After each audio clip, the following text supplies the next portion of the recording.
Kia Cerato 2 литра. Жалоба на шум в двигателе.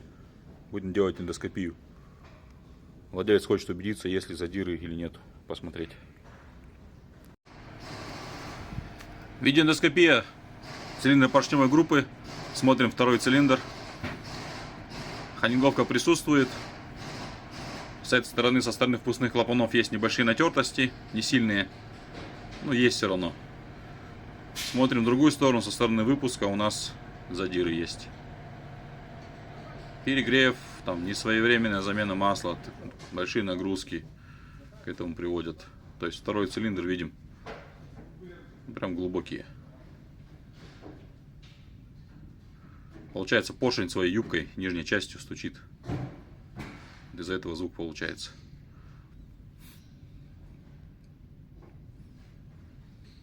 Смотрим цилиндр номер 3.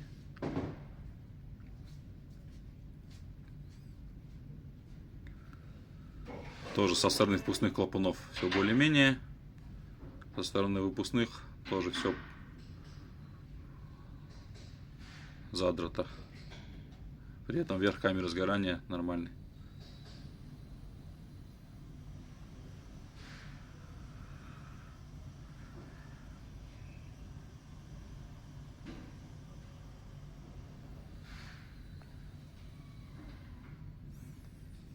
После этого покрутили стартером, выставили поршни первого-четвертого цилиндра в нижнее положение. Смотрим первый цилиндр. Ну, в первом картина, короче, получше. Есть задирчики, но он небольшой, он такой. Вот. Тоже со стороны выпуска. Стенка со стороны выпуска. Верх тоже хороший. И потом остался у нас четвертый цилиндр. Тоже обычно сильно задирает его. Смотрим одну сторону и вторую. Да, здесь тоже сильно прям видно. Капитальный ремонт надо делать. После капиталки они ходят.